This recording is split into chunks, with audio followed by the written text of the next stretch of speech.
ونفخه ونفثه بسم اللہ الرحمن الرحیم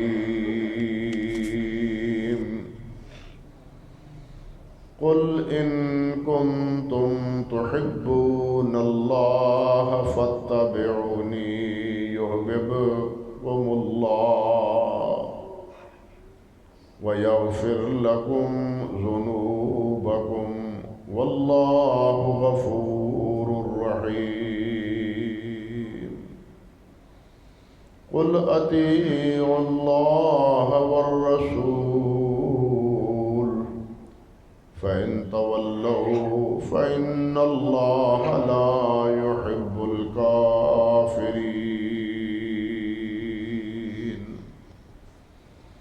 سبحان ربك رب العزة عما يصفون وسلام على المرسلين والحمد لله رب العالمين۔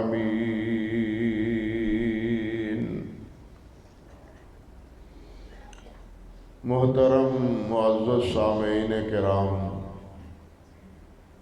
عزت مآب میری بہنوں اور بیٹیوں،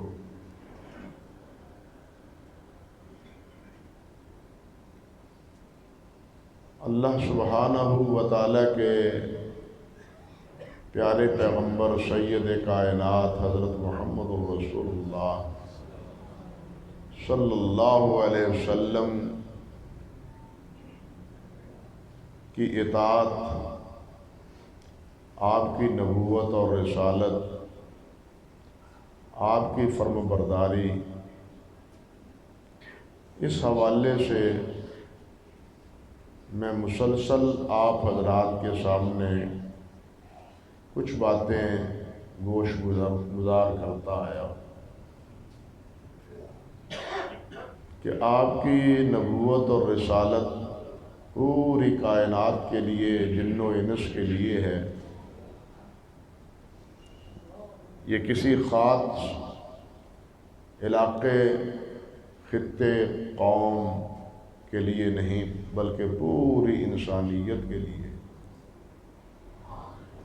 اور پھر آپ کے آ جانے کے بعد، آپ کی اعلان نبوت کے بعد، اب صرف آپ کی اطاعت ہے، آپ کی فرم برداری ہے، آپ کی اتباع ہے، آپ کے عمل و کردار کی پیروی ہے، کسی اور تو کجا کسی نبی کی پیروی کی بھی گنجائش نہیں ہے۔ آپ سن چکے ہیں گزشتہ خطبے میں کہ نبی علیہ السلام نے ارشاد فرمایا ہے کہ اگر موسیٰ علیہ السلام زندہ ہوں تو انہیں بھی میری اتباع کے علاوہ کوئی چارہ کار نہ ہو۔ جب نبی آپ کی تابعداری کے پابند ہیں تو پھر کسی اور امتی کی کیا مجال ہے کہ وہ ادھر ادھر جھانکے اور کسی اور کی پیروی اور اقتداء اور تابعداری اور فرم برداری کرے۔ نبی علیہ السلام کی جہاں تابعداری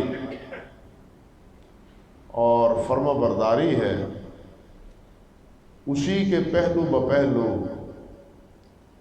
آپ کے ساتھ تعلق داری کا ایک بڑا ذریعہ آپ سے محبت، آپ سے عقیدت، آپ سے پیار اور آپ سے مودت ہے۔ اور یہ جس طرح ہم کلمہ پڑھتے ہیں اور کلمہ پڑھ کے آپ کی رسالت کا اعتراف اور اقرار کرتے ہیں، تو اس کلمے کے ساتھ ہی ایک چیز یہ لازم آ جاتی ہے کہ اب آپ کی اطاعت کرنی ہے، اور دوسری چیز یہ لازم بن جاتی ہے کہ اب آپ سے دل و جان کے ساتھ محبت کرنی ہے کلمہ پڑھ لینے کے بعد۔ مسلمان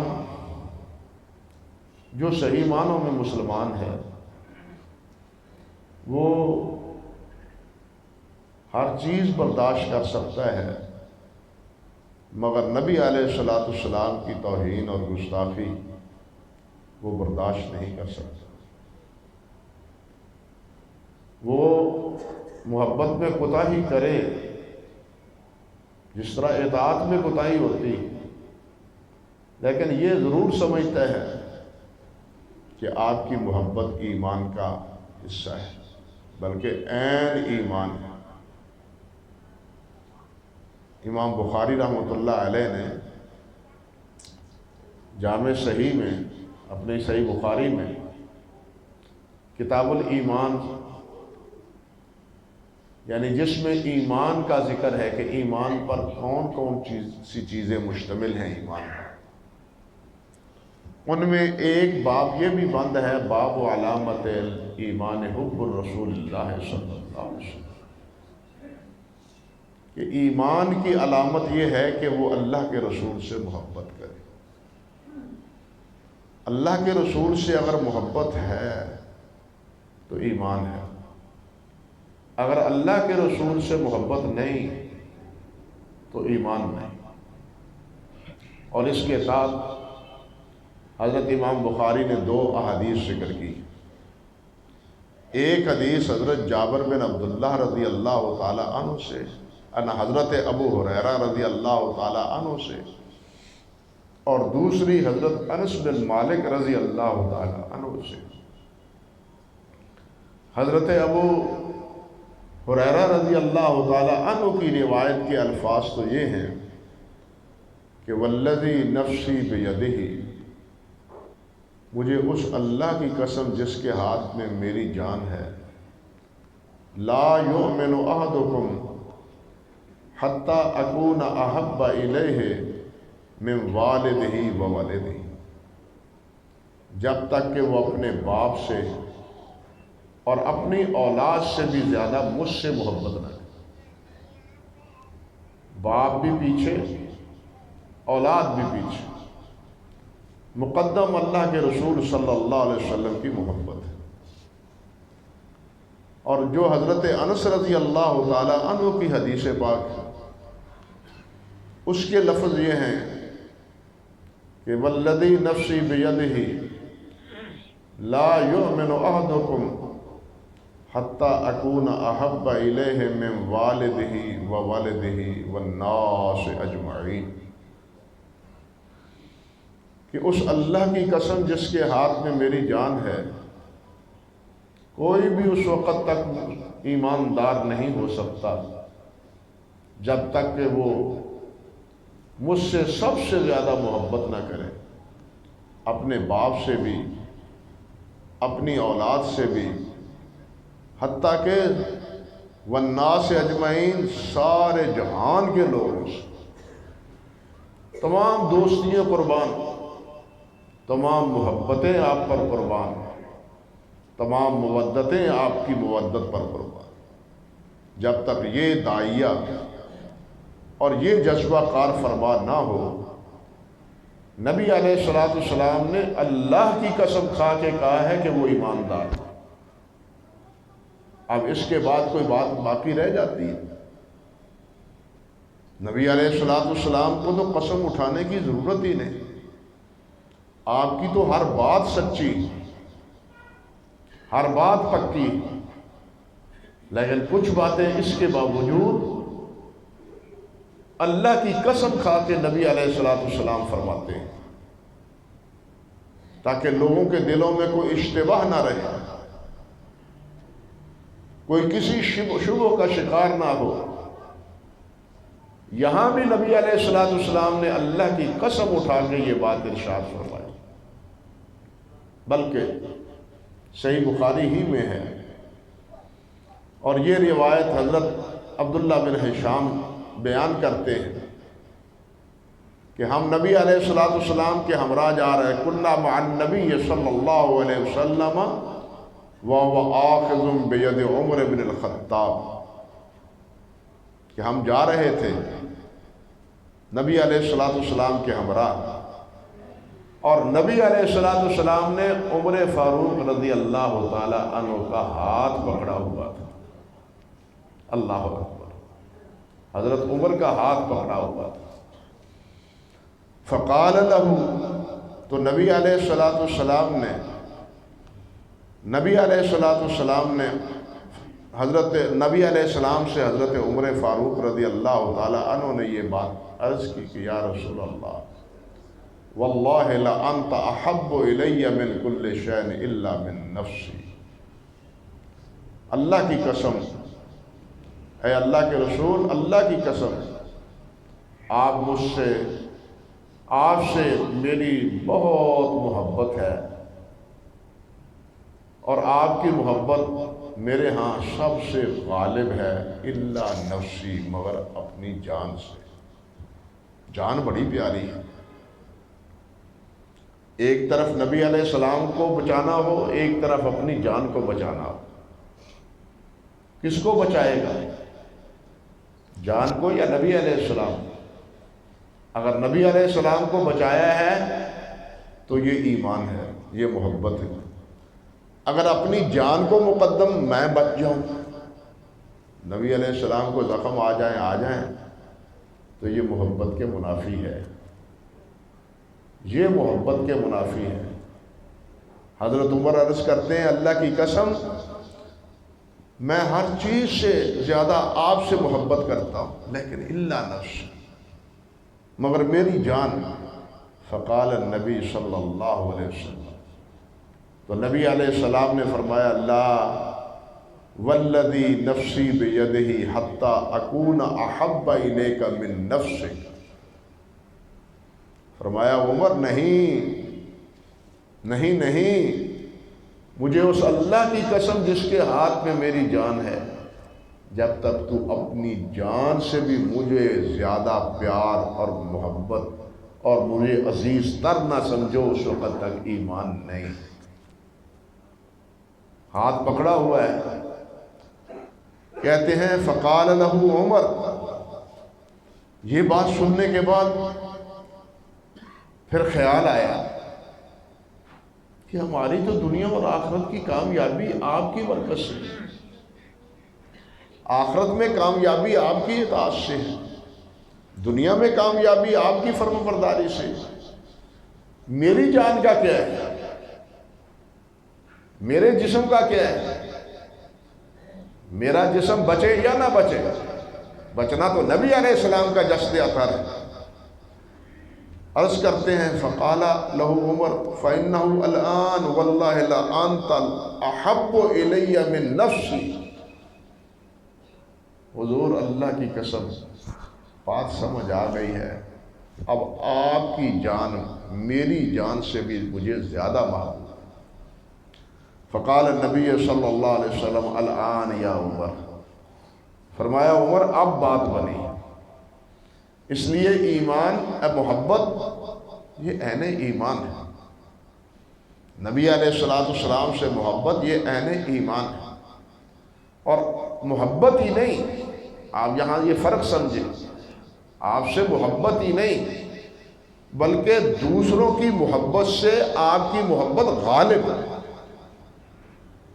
صرف آپ سے محبت کرنا نہیں مسئلہ، بلکہ دوسروں سے محبت کے مقابلے میں آپ کی محبت کیا ہو؟ غالب ہو. پھر بات بنتی. اگر کسی اور کو غالب سمجھا یا برابر بھی سمجھا تو پھر ابھی ایمان پختہ نہیں ہے. اللہ اکبر کبیرہ.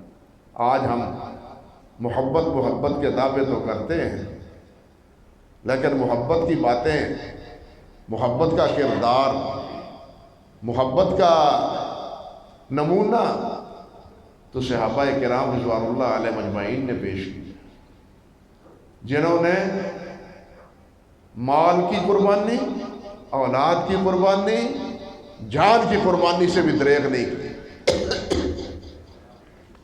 فرمایا تو سارا مال دے دیا، حکم فرمایا تو بچے تک پیش کر دیے، اور اپنی جان کو بھی قربانی کے لیے پیش کیے. اللہ اکبر کبیر.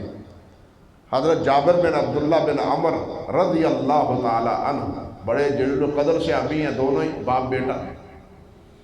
عبداللہ بن عمر یہ انصاری صحابی ہیں، اور حضرت جابر نے نبی علیہ السلام کی زندگی میں 9 غزوات میں حصہ لیا ہے، جنگ احد میں نہیں جا سکے تھے۔ حضرت جابر فرماتے ہیں لما حضر احد دعانی ابی من اللیل، جب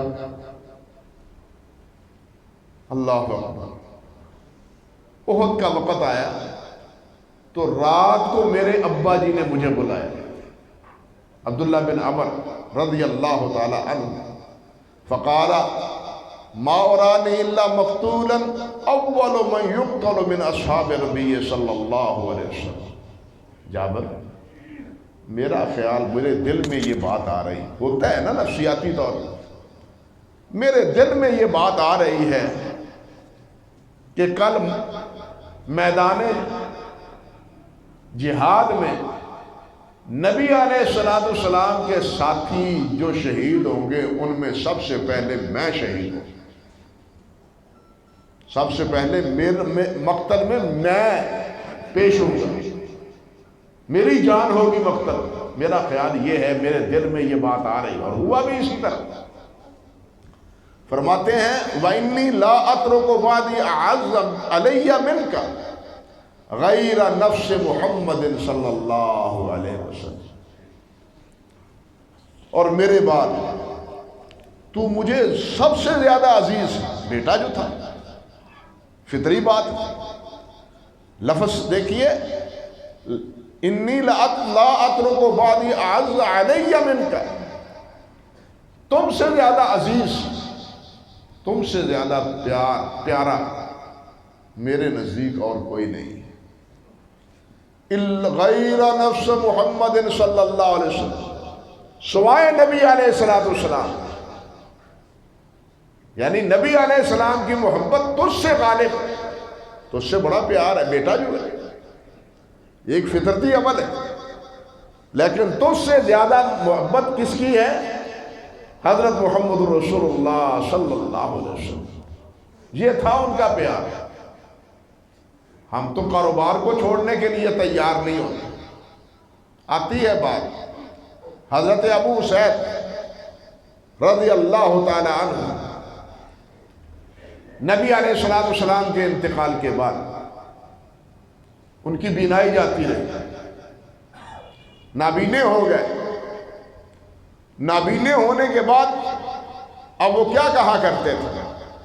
فرماتے تھے الحمدللہ الذی متعنی ببصری فی حیات النبی صلی اللہ علیہ وسلم، اللہ اکبر کبیر، الحمدللہ اس اللہ کا شکر ہے کہ جس نے مجھے فائدہ دیا ہے، نفع دیا ہے اس بصارت کا، کس لیے کہ میں اس کے ذریعے حضرت محمد رسول اللہ کو دیکھوں صلی اللہ علیہ وسلم۔ اللہ تیرا شکر ہے کہ دیدے دیے، آنکھیں دی، اور ان آنکھوں کے ذریعے نبی علیہ السلام کا دیدار کرتا رہا۔ انظر الیہ صلی اللہ علیہ وسلم، میں آپ کا دیدار کرتا تھا، آپ کی طرف دیکھتا تھا۔ اللہ فلما قبض رسول اللہ صلی اللہ علیہ وسلم، اور جب رسول اللہ فوت ہو گئے، آپ کا روح قبض کر لیا گیا، وَأَرَادَ الْفِتْنَةَ كَفَّ عَلَى بَصَرِي، اور نبی میں فتنے کا دور آیا تو اللہ نے میری بینائی ختم کر دی۔ اللہ تیرا شکر ہے، نبی علیہ السلام کے بعد اب گویا بینائی کی بھی کوئی اتنی ضرورت نہیں، چاہت نہیں۔ اس کی چاہت تھی جب آپ تھے، جب آپ نہیں ہیں تو اس کی بھی کوئی چاہت نہیں۔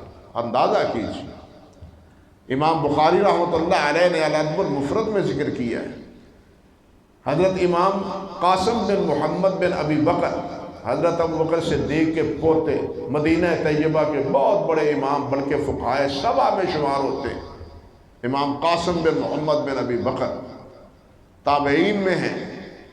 فرماتے ہیں کہ ان رجلا من اصحاب محمد صلی اللہ علیہ وسلم ذهب بصره، کہ ایک صحابی کی نگاہ تھی وہ ضائع ہو گئی،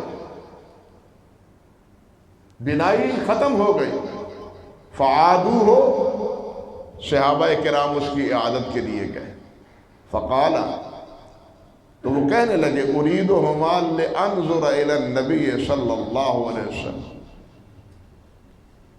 کہتا ہے کنت اریدہما، میں ان دونوں کی سے محبت کرتا تھا، خیال کرتا تھا کہ یہ باقی رہیں، کب تک؟ کیوں؟ لانظر انظر الی النبی صلی اللہ علیہ وسلم، تاکہ میں ان دیدوں سے، ان نگاہوں سے رسول اللہ صلی اللہ علیہ وسلم کو دیکھتا، آپ پر میری نظر پڑتی رہے۔ فاما اذا قبض النبی صلی اللہ علیہ وسلم، اور جب نبی علیہ السلام اس دنیا سے رخصت ہو گیا، تشریف لے گئے، فواللہ ما یسرنی انا ما بہما، ہاں اللہ اکبر، اللہ کی قسم مجھے کوئی خوشی نہیں ہے، مجھے کوئی غم بھی نہیں ہے، کوئی غم نہیں ہے نہ اس آنکھوں کے چلے جانے، ان آنکھوں کے چلے جانے کا کوئی غم نہیں ہے۔ یہ تھی کیفیت حضرات صحابہ کرام رضوان اللہ علیہ مجمعین کی۔ امام بخاری رحمۃ اللہ علیہ نے ذکر کیا ہے کہ صحابہ کرام نے، کچھ ساتھیوں نے مشورہ دیا کہ عبداللہ بن ابی بڑا سرکش ہوتا چلا جا رہا ہے، بہت اچھی بات ہو اگر تشریف لے چلیں اس کے پاس، تو شاید اس کو حیا آ جائے اور وہ مخالفت کو جو اتنا اڑا ہوا ہے اس سے بعد آ جائے۔ ملاقات سے بہرحال پتھر دل بھی بسا اوقات نرم پڑ جاتے ہیں۔ صحابہ کرام نے، بعض صحابہ کرام نے نبی علیہ السلام سے یہ عرض کی، تو نبی علیہ السلام نے فرمایا مجھے کوئی انکار نہیں، آپ تو ایمان کی دعوت دینے کے لیے ہر ایک کے پاس گئے، بڑے سے بڑے مخالف کے پاس بھی، ساتھیوں کو دعوت ہی نہیں دی، بڑے سے بڑے مخالفوں کو بھی آپ نے دعوت دی۔ چنانچہ عبداللہ بن ابی کے پاس گئے، صحیح بخاری کی روایت ہے، اللہ اکبر کبیر۔ جب نبی علیہ السلام اپنے گدھے پر سوار تھے، صحابہ کرام ساتھ تھے، جا رہے تھے، مٹی اڑی اور عبداللہ بن ابی کا ڈیرا بھی آ گیا، بیٹھا تھا اپنے حواریوں کے پاس۔ نبی علیہ السلام گھوڑے تھے، اپنے گدھے سے اترے تو وہ کہنے لگا الیک انی، پیچھے ہٹو، پیچھے ہٹو، واللہ لقد آذانی نتنہ نعرے کا، تیرے گدھے کی بو نے مجھے تکلیف دی۔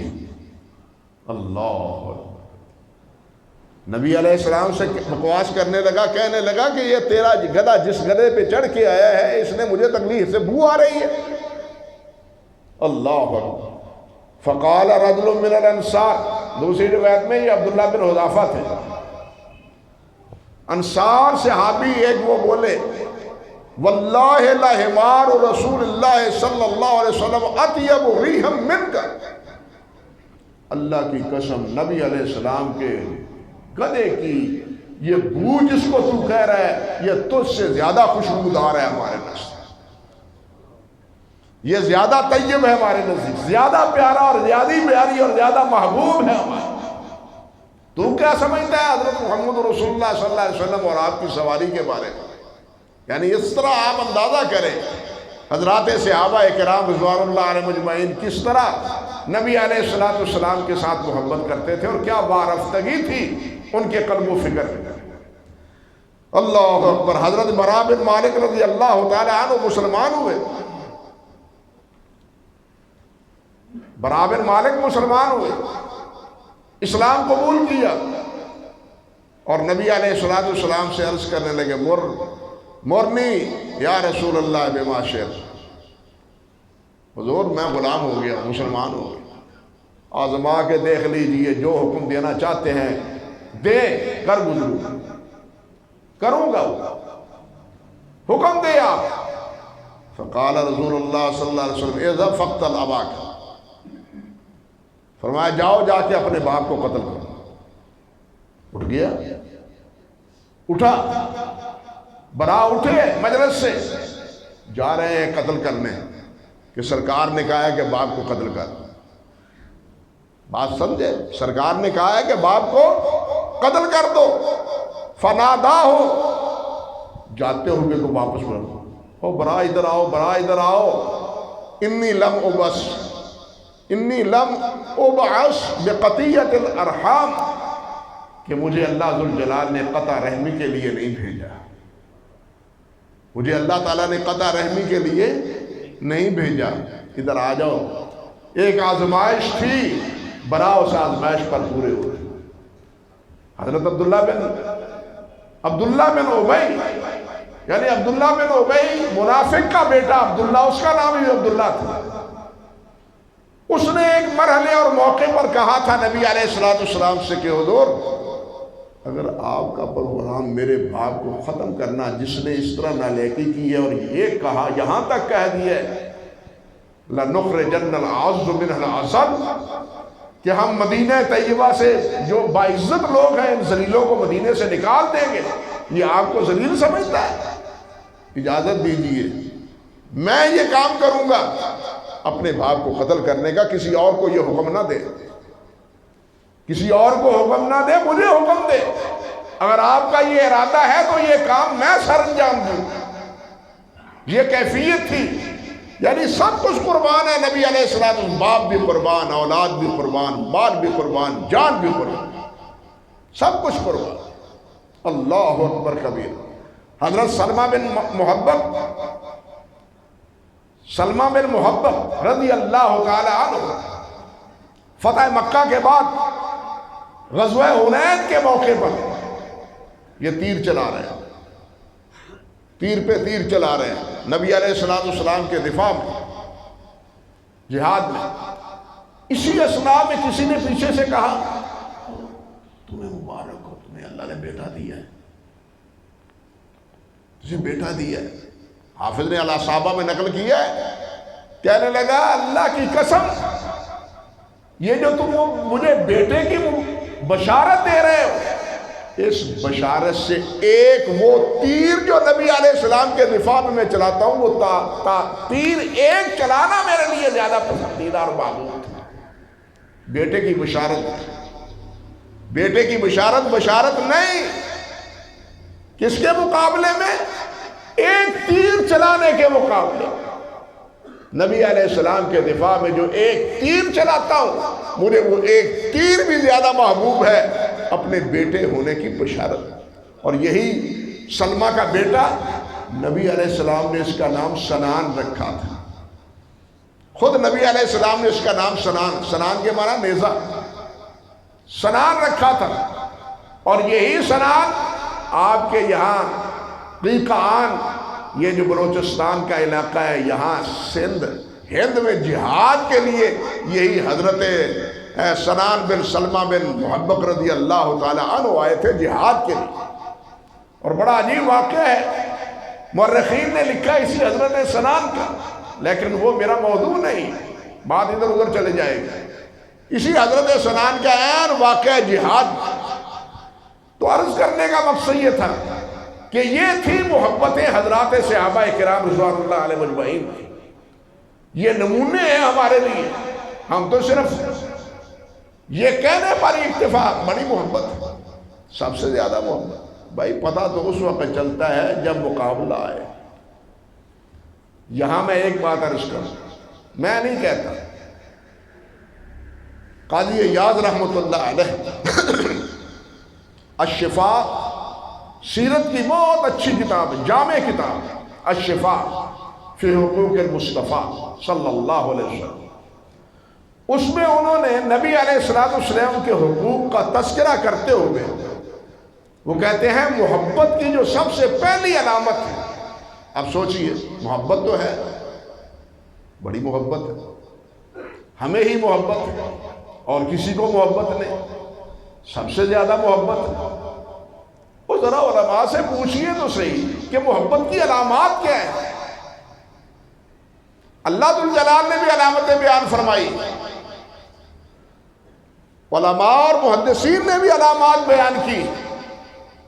قاضی ایاز فرماتے ہیں اولھا، پہلی علامت یہ ہے، اولیت جس کو حاصل ہے، الاقتداء بہ واستعمال سنتہ، پہلی محبت کی علامت یہ ہے کہ نبی علیہ السلام کی اقتداء کی جائے، آپ کی سنت کی پیروی کی جائے، وَاتِّبَاعِ أَقْوَالِهِ وَأَفْعَالِهِ، آپ کے اقوال اور آپ کے افعال جو آپ کرتے رہے ہیں اس کی پابندی کی جائے، وَامْتِثَالُ أَوَامِرِهِ، اور آپ کے احکام کی تعمیل کی جائے، وَاجْتِنَابُ نَوَاہِیہِ، جس سے آپ نے روکا ہے اس سے رک جایا جائے، وَالتَّأَدُّبُ بِآدَابِهِ فِي عُسْرِهِ وَيُسْرِهِ، اور آپ کا ادب و احترام کیا جائے تنگی میں یا آسانی میں، وَمُنْشَدِهِ وَمُقْرَئِهِ، خوشی میں یا غمی میں۔ فرماتے ہیں وَشَاهِدُ ذَلِكَ قَوْلُهُ تَعَالَى قُلْ إِن كُنتُمْ تُحِبُّونَ اللَّهَ فَاتَّبِعُونِي يُحْبِبْكُمُ، کہتے ہیں یہ ہے پہلی علامت کہ دل و جان سے اللہ کے رسول کی اتباع، آپ کی فرمانبرداری، آپ کے اقوال اور آپ کے افعال کی پابندی، یہ آپ کی سب سے پہلی علامت ہے گویا آپ کی محبت کی۔ اللہ اکبر کبیر، اللہ اکبر کبیر۔ اب آپ دیکھیں اکثر و بیشتر الا ماشاءاللہ، بلا مبالغہ 90% جتنے بینر محبت کے لگے ہوئے ہیں سب داڑھی چٹ۔ یہ امر واقعہ ہے یا نہیں؟ داڑھی گئی لیکن محبت ہے۔ اور تم تو اللہ کے رسول کی محبت میں 4 بال رکھنے کے متحمل نہیں ہو، چاہے جائے کہ اپنی جان کی باری آئے تو اس کو لٹا دو، مگر شرم تم کو نہیں آتی۔ ہائے رے ظالم، تم سے تو یہ بھی نہ ہو سکے، انا للہ و انا الیہ راجعون۔ ہائے رے ظالم، تم سے تو یہ بھی نہ ہو سکے، تم تو یہ نہیں رکھ سکتے کہ جائے کہ نبی علیہ السلام کی حکم پر مال جان اولاد سب کچھ قربان کرنا پڑے، اور دعویٰ محبت کا، اور بلکہ ٹھیکیداری محبت کی۔ انا للہ و انا الیہ راجعون۔ سمجھا کیا ہے ان لوگوں نے محبت؟ علماء سے پوچھئے، صحابہ سے پوچھئے کہ محبت کا تقاضا کیا ہے۔ حافظ ابن حجر رحمۃ اللہ علیہ نے فتح الباری میں، اسی کتاب الایمان میں اس کی ایک مثال دے کے بات کو واضح کی ہے۔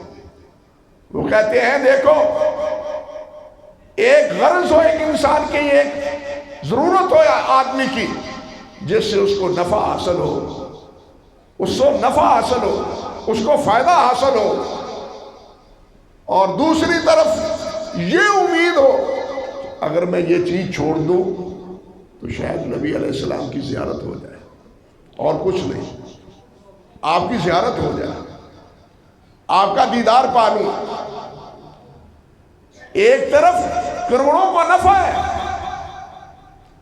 کروڑوں کے نفع کی امید ہے، اگر یہ کر لوں ادھر نہ جاؤں تو اتنا نفع حاصل ہوگا، اگر یہ نہ کروں ادھر چلا جاؤں تو دیدار ہو جائے گا۔ دونوں میں سے انسان کس کو قبول کرتا ہے؟ اگر یہ کروڑوں کا نقصان برداشت کر کے زیارت کے لیے حاضر ہوتا ہے تو اس کی محبت کچھ ہے، اگر نہیں تو پھر محبت بھی جھوٹا ہے۔ مثال دے کے، یہ مثال دے کے حافظ ابن حجر نے فتح الباری میں بات کی، اور آگے پتہ ہے کیا کہتے ہیں؟ فرماتے ہیں صرف یہی نہیں، وَلَيْسَ ذَلِكَ مَعْصُورًا مِنْ فَقْدِ شَيْءٍ مِنْ أَغْرَاضِهِ، اس کے کسی غرض کے نقصان کا مسئلہ ہی نہیں ہے، بلکہ یاتی مثلہ فی نصرت السنت، پھر نصرت السنت وَالذَّبْ عَنِ الشَّرِيَّتِهِ وَقُمْهِ مُخَالِفِيهَا، بلکہ محبت کا تقاضا یہ ہے کہ آپ کی سنت کی مدد کی جائے، آپ کی سنت، آپ کا جو طریقہ ہے اس کا پرچار کیا جائے، اس کا جھنڈا لہرانے کی کوشش کی جائے، اور جو شریعت کی مخالفت کرتا ہے اس کی مذمت کی جائے، وقم ہے مخالفی، اور اس کی مخالفت کرنے والوں کما کیا جائے. یہ ہے محبت. صحابہ کرام نے ایسا کیا یا نہیں کیا؟ دین کا مخالف ہمارا مخالف، دین کا مخالف ہمارا مخالف. کئی دفعہ سنا چکا ہوں، غزوہ بدر کے موقع پر یہی صحابہ نے ظاہر کیا تھا کہ جو نبی علیہ السلام کا مخالف ہے قتل کر دو رسم، کوئی ضرورت نہیں ہے ان کی، وہ آپ کا مخالف، اور پھر زندہ چلتا پھر ہے. ہمیں یہ برداشت نہیں ہے. یہ تھی صحابہ کرام کی خوب. حافظ ابن کثیر رحمۃ اللہ علیہ اسی آیت کی تفسیر میں کہتے ہیں، الفاظ سنیے: حاضل آیا الکریمہ حاکمۃ علی کل من ادعا محبت اللہ.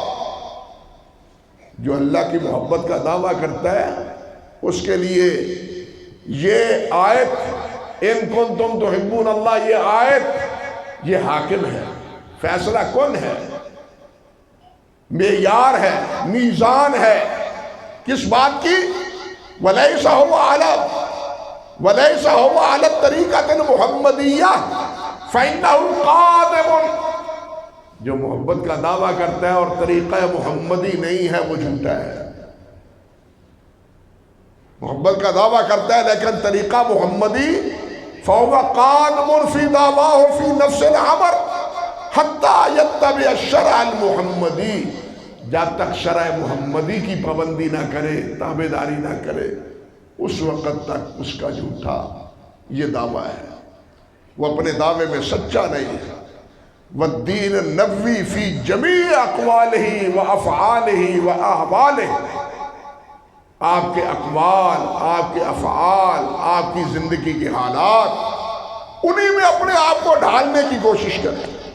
جو کچھ آپ نے فرمایا، جو کچھ آپ نے کیا، جن حالات سے آپ گزرے، انسان کو اسی طرح اپنی زندگی کو گزارنا چاہیے. اگر یہ نمونہ ہے، یہ کیفیت ہے تو محبت ہے. اگر نہیں تو فرماتے ہیں جھوٹا ہے، جھوٹا ہے. میرے بھائیوں، ہمیں اپنے دل کو ٹٹولنا چاہیے، اپنے دامن کو دیکھنا چاہیے کہ ہماری کیفیت کیا ہے. کسی کو کیا کہتے ہیں؟ ہم اپنے دامن میں نظر دوڑا کے دیکھیں کہ ہمارے دامن میں کیا یہی جذبہ کار فرما ہے یا نہیں ہے. اگر نہیں تو اس کا بندوبست ابھی سے کر لینا چاہیے.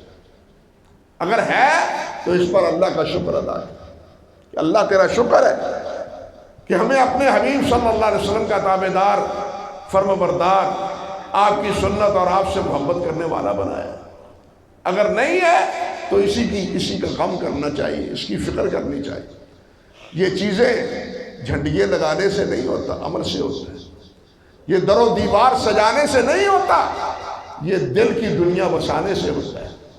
جب تک دل کی دنیا نہ بسے، دل میں نور ایمان کی شمع روشن نہ ہو، در و دیوار کو روشن کرنے سے کوئی فائدہ نہیں. در و دیوار سے کوئی روشنی نہیں ملے گی. روشنی ملے گی تو اس وقت جس وقت یہ نور ایمان دل میں جگہ دے. لیکن اس کی تو ہمیں فکر نہیں ہے. ہمیں فکر ہے در و دیوار کو سجانے کی.